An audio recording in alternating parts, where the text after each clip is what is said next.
So for those who do not know, the Edna Manley College is the only arts college in the Caribbean. And today I will be speaking with one multifaceted musician who actually finished his studies at the Edna Manley College. He's a singer, a songwriter, a producer, a Grammy nominated singer.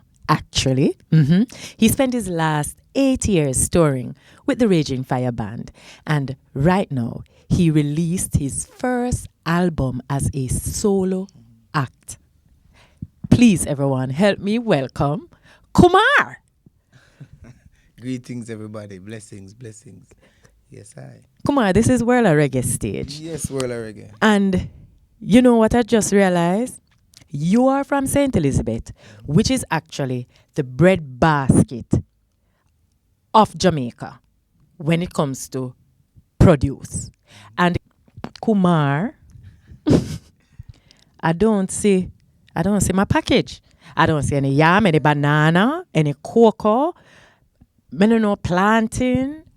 Well, I mean, you call a whole heap of food where, they are Portland and St. Thomas as well. But I joke. Well, St. Elizabeth famous for like seasoning, mostly season like scallion, tomato, and a lot of those kind of produce come from St. Elizabeth. Melon, cantaloupe, stuff like that. But I mean, right now we have stuff in the farm growing, so that's why you see a package, because we couldn't take the young sweet pepper them out of the ground. Well, all right, I'll work with that, because but as that soon as it come forward, I gotta remember you. Well, you know that. Okay, you know that. That you much know I that. know. You know That much I know.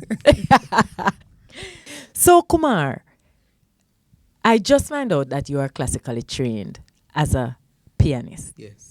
I didn't know that. Yes, I did not know that. That's what you majored at Edna Manley College? Yes, that was my first major at Edna Manley. First major. Yes, then I switched to vocals in year 2, I think. So after the preliminary year, then year 1, then I decided to switch to vocals. Okay. How did that happen?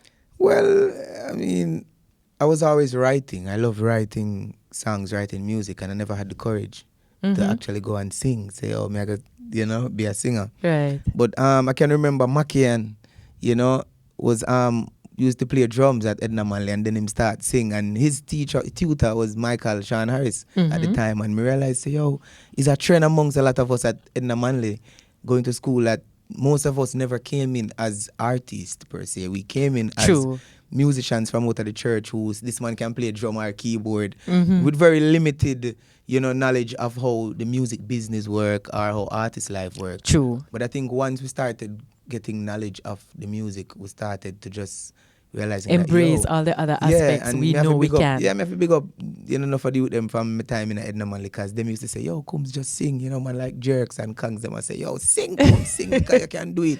Even when me never believed so me couldn't do it, so me big up, the vibes there. I think that's what Edna Manley too is all about. It's not just the classical music, because people have a stereotype of Edna Manley students and what goes on at the college. And while some of it may be true in terms of, their focus, I think a lot of us, musicians nowadays really make use of the fact that there's a camaraderie amongst everybody from 19, whenever them till to present. You understand? And I think that's something good for, the industry of music outside of Jamaica going to tour. It surely is. But you also played the drums and the guitar. Yeah, man. Did that happen at Edna Manley as well? Well, the drum was actually the first instrument that I was playing as a youth, growing up in church in country, My mother made me take drum lessons, Here they know. From Brother Calda, the time there. Drum lessons? Yes, Mama. And you went to Edna Manley to study piano? Yeah, because guess what, Brother Calda wasn't a professional drummer. You understand? He was just a drummer at church too. And remember, he tell Mommy say him can play, and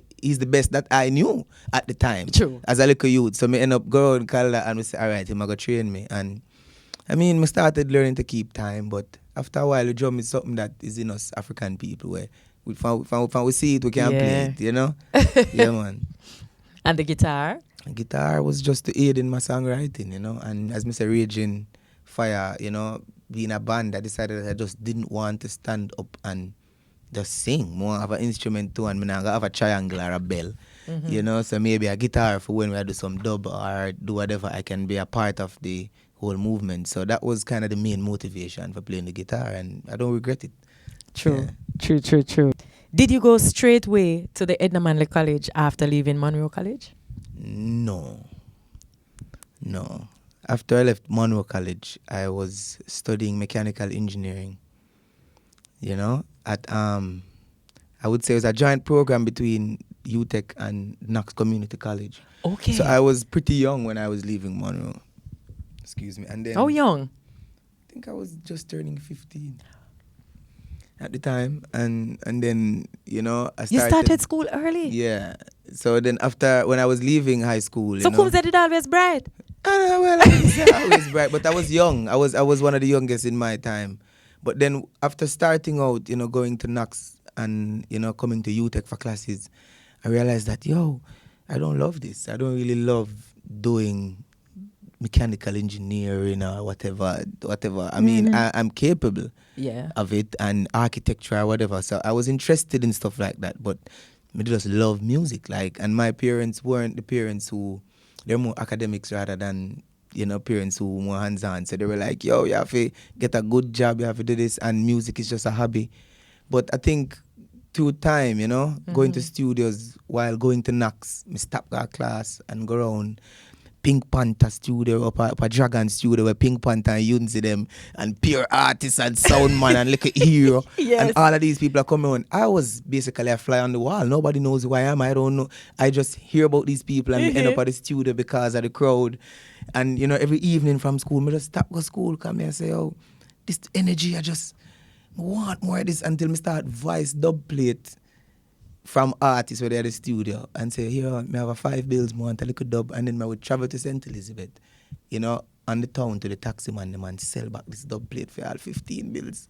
You know, because them have it can play in them car, if it's sound man, and then people start making requests. Kumar, can you make them say this in my dub? So that's how my first introduction to the business side, you know, then I still never knew I wanted to sing or whatever. So, I mean, it's been a long journey, and as I said, since, you know, Edna Manley and Monroe College and the academic side of things, you know, I've been in school. Raging Fire was a school, you know, for me. And yeah, so it's always been about learning up to now. Good vibes. So Monroe College had nothing to do with you and music. Yes, I mean, I was in the school choir. You know, I was on school choir singing. But I always want to play the keyboard still or the drum in the choir. But then my brethren, who's my brethren to this very day, Carmichael, Dirty Chuck, you know, him own Las Vegas down Las Vegas Cafe down by Black River. Was a drummer in the band at the time, and he can tell you, like, Dirty Chuck, big up yourself. Him always know, say, comes just want to play music. Rick Roy was on bass. You know, I remember my high school band, and I wanted to be on keyboard. Jameson was on keyboard. And me and the choir sing. Me and them put me in a little group, and me sing in the choir whole a note. And you know, and it made me, you know, learn music at the time. But me did always want to be in the band and sit down on the back of the bus with the rest of the cool kids, you know. And you know, through that, you know, I kind of started getting to love the instruments, you know, so going to Monroe College and joining the choir and meeting Miss Hendricks from Brooklyn Tabernacle Choir, who was the principal's wife. So it's like we get a whole hands-on movement of what music should be from then, but it wasn't music class. We never learned about, you know, quavers, none of those stuff. No, none of those stuff. It wasn't the formal teaching as yet. Edna Manley was my first introduction to that. Okay, cool. So, what credit would you give to the Edna Manley institution for where you are today? Well, you know, credit-wise, I think Edna Manley, you know, has the space or created that environment where, you know, whether or not you wanted to do classical music, hip-hop, R&B, whatever, you're still going to be around like-minded people who are interested in music. And I think that's the biggest plus of having somewhere that creatives can be, because most people who go there, even art school students, end up over music school because them never know what them really want to do. So I think just the college in itself, not just music school, but dance school, all part of the college is just somewhere that facilitates, you know, creative people. And, you know, if you say it's one of the only schools in the Caribbean, English-speaking Caribbean, I would say, that has, you know, I think it's very important, you know, to hold up the youth them who might not have a chance in them own little community to make it out. Because the moment you come at Edna Manley, you're guaranteed to meet somebody. A Romel, you're going to meet a Taros, you're going to meet somebody. Because that was my experience. I met everybody who I know now in music while being at Edna Manley. Not that I'm working with everybody, but I met them. And through that association, it was not very hard to navigate your way through the industry and try and become somebody as well. Right. So, but without that space and without, it kind of look a bit more difficult, So I think that's a good plus for the college, That is true. So back in 2016, Raging Fire Band was nominated under the Best Reggae Album category for the Grammys, right? As a band of 10 years. They were doing 10 years. You have been in the band for 8 years, right? Yes, well, yeah, I would say. Right. Mm-hmm. So that was the age of the band at the time of the Grammy, yes. 10 years. Yes. How did that feel for the team? Yeah, well, I mean, for the team, it felt really good. We all felt elated, that, I thought it was a joke first when I got the call. I was like, what? You really serious? But then, I mean, I know the level of music that we were making, I spent countless nights, whole heap of nights up just to try to figure out, how to get this song for sound weird for sound, or even just lyrically, staying inspired for try to get, lyrics out there. So when it did happen, it made me do a second listen on the album. Oh, yeah? You made me go listen to the album again and say, why everybody else here? And then I realized that, this is a great body of work. Even though we knew that from morning, you still had to check and see if, what are we looking for to make sure that this album gets where it needs to be. But it was a good experience, and I mean, there's many more to come. That is true. Do you register a Grammy nomination as a form of success, and to what extent, if yes? Yeah, yes, definitely. And it's just a motivation really, because as I say, big award, small award, whatever milestone you achieve in your career, you're supposed to appreciate, just the same. And as I say, a Grammys, that is a community or an organization of people where, you don't say them control the music industry basically, because there's a lot of them in there who decide who gets awarded or whatever. So even if you win and your music reach around that table, it means something, and I think, your value will go up, whether or not you win. Once your name is being called in a certain circle and you're good at what you do, your price will go up. And when the price go up, boy, we kind of like that part of the thing. Yeah. Yeah, I mean, definitely. I mean, we work for truths and rights, and good music, but we also want truths and rice, everything have to go. yeah, we have to eat same way. So at the end of the day, that's how it works. Yeah, that's how it works for real. So you are no longer with the group Raging Fire. You actually parted ways in July 2018. So now as a soloist, what has the transitional experience been like? Yeah, I mean, it's still writing songs, still making music, but just more standing up on my own 2 foot and kind of, making the decisions that, need to move my career forward, So I have to be very, timely with myself and more, everything. So it's not really just recording songs no more and just writing songs no more. Like, it's a lot of business, in my brain constantly trying to figure out how to navigate, this industry. So, transition-wise in terms of, socially with the media and having people understand that I'm no longer in the band, that has been, not fully challenging, but it has come with its challenge, in terms of people understanding why I left. And because I'm not speaking on it every day in terms of, I leave because I decided that, because that's not relevant right now. What's relevant is that there's music for you all to go and listen. 3 albums that were there, and now there's a brand new album from Kumar that, it's still great music. It's not the same music that I was making, but it's still great music, from my Kulture Walk album. So, the people are following. They're growing with me, and I think they're realizing that, Kumar, as a singer and a songwriter, will continue to do this whether or not. Yeah. So in another interview, you described the album, Kulture Walk album, the album you just released, about what, a little over a month ago? you released that album and you described it as a brave body of work. Why that description?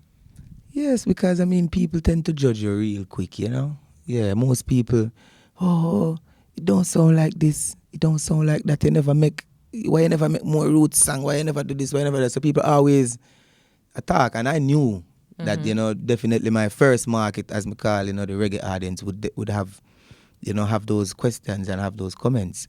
But at the end of the day, me go against all of that because really and truly, I want to make music that, you know, I feel good about putting out. Music where I can go up on stage and represent well. That's not to say I won't make more reggae music or more roots rocking hardcore as Right. what I was doing. But sometimes you can't just do the same thing over and over again, you know. You have to try, branch out and test yourself and experiment. A lot of that is not happening in the music right now. Most people just regurgitate the same thing from the 60s, 70s, 80s, 90s coming up. Nobody's trying to say, oh, all right, what if a Jamaican artist try this, you know, and really try it rather than just, you know, lucky buck up on something and say, yeah, man, we can do it. But just dive in it, you know, just like you don't dive in your own culture. You know, try something else. Yeah. So then, do we have, you as an artist, do you have any apology for the persons who really, really just love you for reggae and expected that that was what you would be giving them? No, man. I mean, people have them choice. People can love me for, you know, the songs that I do with Raging Fire or the reggae songs that I put out. If that's all you want to hear from me, then you just listen.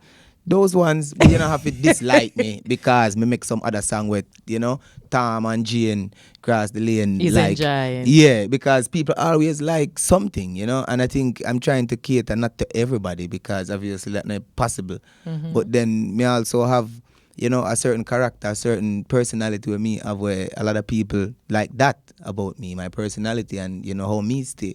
So whether me sing pan a dancehall rhythm or a roots rocking or straight guitar or even just a cappella, you have people who will appreciate that. And I think that's the kind of fan base audience that I would personally want to have and invite a me yard and kick back with. Yes, because you mentioned that in another interview, you actually say you rather those kind of performances, close-knit, like just a reasoning, and you can get to express who you are. Yeah. That's not bad. That's not bad at all. So, Kumar, I love Remember Me. Yes. You rapping and stuff. Yeah, but No, listen, you see that line? Before a slave? yes, before No, I be a sir. slave. It's I'll be me buried that. in my grave. Yeah, because you have to stand up for something, you know, or fall for anything. So I think that was the basic essence of the song. But it really, you know, hardcore because a lot of people would not say that. A lot of people probably won't want to say before them be a slave, them prefer dead. You know, at the end of the day, we're dead come into the conversation, but it's just a statement, you know. I say, oh, really and truly, you know, if I was alive in the time of real slavery where people did I get licked across them back, yo, a tool, a one lick. After the first lick, my conversation over. If you're not gonna let me go, my conversation is over. You understand? Because really and truly, you have to go kill me now because I go make sure so you do that because I'm not gonna really live under that kind of rule. So and I think it's the same thing with whatsoever you pick up in a life, you know, whatever habit, you know, you become a slave to anything that control you. So for example, I smoke, you know, and me try my best to say the master them I go kick him more, you know, but it not so easy. But then you're still, you know, conscious of the fact that there's things that still control your daily activity. And, you know, the song is about that, representing that, you know. Representing that, well said. The acoustic version of Dry Bones, Jesus. No, you see, I am a fan of acoustic. I am really a fan of, I like when things are silent and you can really hear all the elements of things coming out and the necessaries go where it is necessary and shine. And trust me, you on that piano with that song, no man, it how did that song come about? I need some history on that song. I mean, Dry Bones. Yes. You know, you have some songs where just, you come like them just drop out of the sky. You know? Yeah, because sometimes you probably just, you weren't focusing on writing a song and all of a sudden you start hearing something in your head.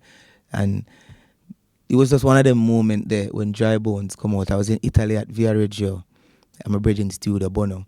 And we just finished working on a song called One in a Million. That was supposed to be on the album, but it never made the cut for the album. And then, we got rid of One in a Million. And him say, Kumar, I go upstairs to make some food for the children because him live with him kids. And me say, all right, Bono, before you leave, just find me a good sound on the piano and then you can go. And him find me a sound and press record on the Pro Tools. And that was the song. I just started to play in the piano until Bono come down and him say, yo, this sounds good. I'm like, no, we have to send it to a pianist, a real pianist, somebody who practices this thing and make them reproduce it. He must say, no, Combs, this is the one we're going to use. And, I added, a few more elements in a little string, a little this. And I think, that's how that song came about. Because while I was playing, I was singing in my head exactly where I wanted the song to go. So that song wasn't the most difficult song to work on because I think it came from a very, sympathetic space, towards everybody and just the world. Even myself, me just sympathize the day they have to say, oh, Jano, like what we really are do, how we really are live for, like we are live through all of this, like are we going to stand up for something at some point? Because, it really and truly, look good, all the time based on, certain world order, what am I deal with. Well, Kumar, really and truly, you think this album really, really reflects who you are? It's your reflection? Well, I wouldn't say reflection in entirety. It's just a part of my journey because, as me say, you don't have to use all the songs that I've ever done to really get a reflection of me. And sometimes, there's change. Sometimes there's growth. Because maybe my next album grow from out of the concept of trying to, dissect cultures. Probably me reach somewhere else in my brain space where it's about, whatever, just GMO food. Probably start singing about foods. Who knows? But I think it's just a matter of making songs that you're comfortable with and that can translate to people, relate to, the masses, or just the 2 or 3 people. But it has to make, me feel something. I'm just not interested. Who wrote Loyalty? Sean P. So Sean P, is a very, talented drummer. And songwriter as well. And, him starting Budweiser production. So, he's a great songwriter because Sean P. over the years, from I was in Raging Fire, Sean P. would, be around me. When I was writing songs like Ganja, Sean P. was there. Yo, Sean P., come in. When we write songs like Everlasting, Sean P. was also somebody who bring around me. So, he's always been involved in writing songs. But when I was doing my album, Sean linked me and him had like 3 or 4 songs and him said, Comes, boy, you hear this song? And I said, all right, bro. And that's how Loyalty got on the album because he produced and wrote that song, So, that is something that, me really appreciate and love highlighting the fact that, drummers out there and bass players, whoever want to be, can write a good song and, with the right intention, it can reach somewhere. So, even if you're not the greatest singer, you probably can write something that the singer can interpret, the best way possible. So, yeah. I like how you wrote Jamaica. Yes. I like that. Yeah, that vibe. That's my Saturday jam, by the way. Jamaica. Yes, Jamaica. It's a really nice song. Notice production, man. You see? Unga and Welch. Yard man, Jamaicans. The album, you are the executive producer. Yes, along with Daniel Patta, Music Movement, out of Europe. So we teamed up, along with Louis Jaliv, we form a small team for just try and get, Kumar going. So I've had some, wonderful support, from the get-go and getting this album together. So I wasn't alone throughout the whole process trying to, fund everything. Because it's very expensive to do an album on your own without a label, or any big backing. So that was the most challenging part. But, we sell with car, we do everything we would have to do. Yeah. So the album Kulture Walk is actually your label. Yes, man, Culture Walk Music Group. Right. Yeah. That's what I need the listeners to understand. That it's actually a label. Yes. Yeah. Good. Reggae Month, February, right? Yes, Reggae Month. You started a live music series. Yes, in St. Elizabeth. In St. Elizabeth. Yeah. That's a great initiative. And it's in aid of the same Culture Walk. So it's called Culture Walk Reggae Month St. Elizabeth. So it's a whole brand that was geared towards supporting, my new album and just Kumar's rebirth, because me left Kingston, go back a St. I think we had Wiki Waki happening in Kingston. So, you know, for me, anywhere I go, I have to start something. I have to start.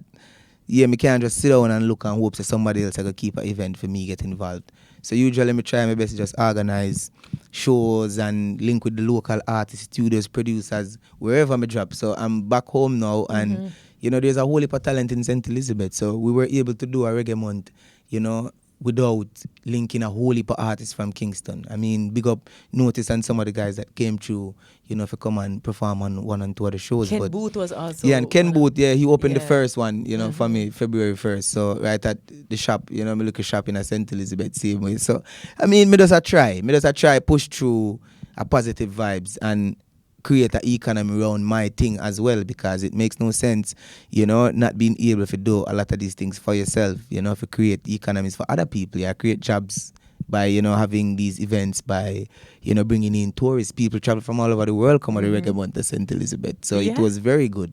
Yeah. That's really, really nice. Yeah. That shop, what do we get at that shop?